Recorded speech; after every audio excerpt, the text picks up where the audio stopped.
A Bíblia era o Pentateuco. Era só os 5 primeiros livros. Não tinha essa grossura aqui. Era só... Quem sabe o que é o Pentateuco aí? Glória a Deus. Vamos lá, fala comigo. Gênesis, Êxodo, Deuteronômio e Números. Esses 5 livros aqui. Quando o Senhor falou: ô Josué, esforça-te, tenha bom ânimo, não se afaste da sua boca as palavras dessa lei. Eram só esses 5 livros, não tinha mais. Não existia mais livro. Os outros foram escritos depois. Você entende, não? E nós temos, depois disso aqui, temos dezenas de passagens bíblicas. Tem o Primeiro Testamento, tem o Novo Testamento integral, tem a figura de Jesus, tem a palavra de Jesus direta. E eles não tinham isso nessa época. Vocês percebem isso ou não?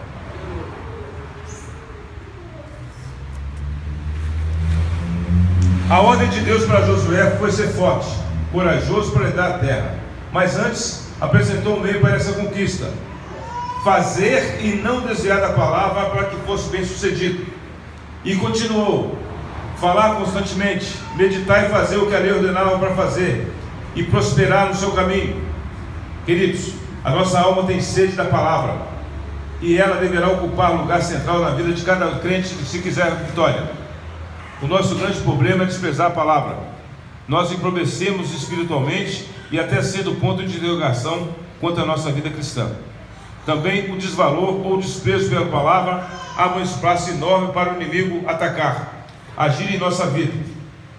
E qual é a sua brecha? Você tem fraquejado? Aonde você tem deixado o inimigo entrar na sua vida? Pergunta para você. Ler a palavra devagar, meditar na palavra, examinar a palavra. Está lá em João 5,39. Extraindo o seu ensino, anotando, descobrindo verdades ocultas para você. Isso significa alimentar a palavra, relacionar-se com ele. O que fala João 5,39? Vamos lá ver. Vamos ver o que fala João 5,39. Diz assim: examinai as Escrituras, porque vós cuidais ter nelas a vida eterna, e são elas que de mim testificam. Repete assim comigo: examinai as Escrituras, porque nós cuidamos de ter nelas a vida eterna, e são elas que testificam Jesus. Segundo, como a palavra deve estar em nossa vida? Em primeiro lugar, causando prazer. Está aqui em Salmos 1, versículo 1 a 9, que diz assim, no Salmos 1, versículos de 1 a 6. Bem-aventurado o varão que não anda segundo o conselho dos ímpios, nem se detém no caminho dos pecadores, nem se assenta na roda dos escarnecedores. Antes tem o seu prazer na lei do Senhor, e na sua lei medita de dia e de noite. Pois será como a árvore plantada junto a ribeiros de águas, a qual dá o seu fruto na estação própria, e cujas folhas não caem, e tudo quanto fizer prosperará. Não são assim os ímpios, mas são como a moinha que o vento espalha. Pelo que os ímpios não subsistirão no juízo, nem os pecadores na congregação dos justos. Porque o Senhor conhece o caminho dos justos, mas o caminho dos ímpios perecerá.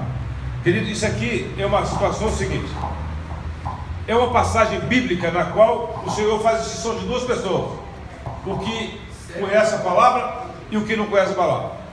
É simples. Fala assim: eu descobri hoje que eu não sou ímpio. Amém. Glória a Deus. Você é ímpio? Segundo, que a palavra esteja entranhada em nós. Está aqui em Provérbios 4, versículo 3. Vamos ver o que fala Provérbios aqui. Versículo 3 a 6. Provérbios 4, versículo 3 a 6. Diz assim: porque eu era filho de meu pai, tenro e único em estima diante da minha mãe. E ele ensinava-me e dizia: retém as minhas palavras no teu coração, guarda os meus mandamentos e vive. Adquire a sabedoria, adquire a inteligência, e não te esqueças nem te apartes das palavras da minha boca. Não desampare a sabedoria, e ela te guardará. Ame-a, e ela te conservará. Para que tenhamos relacionamento com Deus, é preciso que a sua palavra esteja entranhada em nós, e nós nela, de tal maneira que nos tornemos uma só realidade. João 15, versículo 7. João 15, versículo 7 diz assim, meus irmãozinhos queridos, e minhas irmãs também: se vós estiverdes em mim, e as minhas palavras estiverem em vós, pedireis tudo o que quiseres, e vos será feito. Sabe, pastor, eu acho interessante que a gente não é rico porque não quer. Você não é feliz porque não quer. Você passa dificuldade porque você quer. Porque o Senhor fala aqui: se vós estiverdes em mim, e eu estiver, a palavra minha estiver com você, tudo que você pedir vai ser feito. Aleluia, Jesus. Então, se as coisas com você não acontecem, é porque você não está com Deus, não, filho. E não está vivendo a palavra dele, não. Porque isso aqui é a palavra de Jesus. Isso aqui é a palavra do Filho de Deus. Fala assim para mim: eu quero aprender a saber pedir. Só falta isso para nós. Você, inclusive o seguinte: se você analisar na acepção da palavra, se eu souber pedir, se todos nós juntos tivermos a noção e tivermos a palavra, vamos pedir para Jesus voltar. Ele volta. Jesus vai voltar, que nós já estamos preparados para o show. Ele volta na hora, tocando trombeta. Você sabe quem vai fazer Jesus? Quem vai fazer o Senhor voltar mais rápido? Nós. Quem vai pedir para ele voltar? Nós. Você tem pedido para o Senhor voltar? Está preparado para ele voltar? Levantou hoje de manhã cedo, o Senhor falou: o Senhor vem. Estou esperando o Senhor. O noivo, vem noivo, aparece noivo.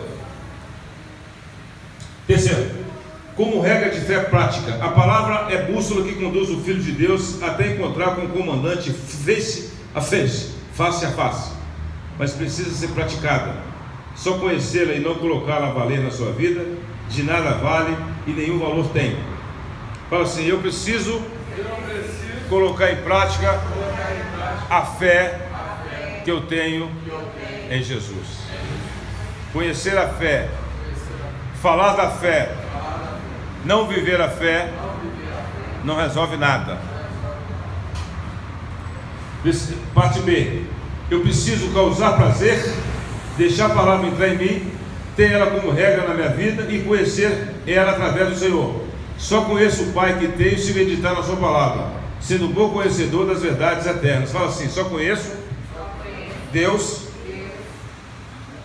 quando eu medito na palavra, porque só assim eu conheço a história dele.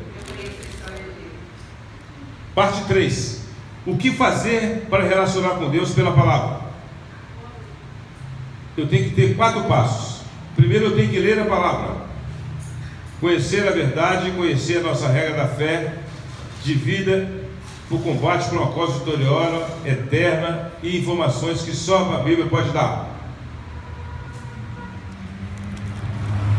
João 3,16: porque Deus amou o mundo de tal maneira que deu seu Filho único, para que todo aquele que nele crê não pereça e tenha vida eterna.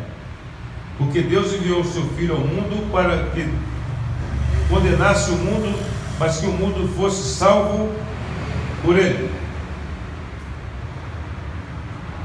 Meditar na palavra é penetrar nela, interiorizar, obter significado de cada parte ali contida para o nosso viver.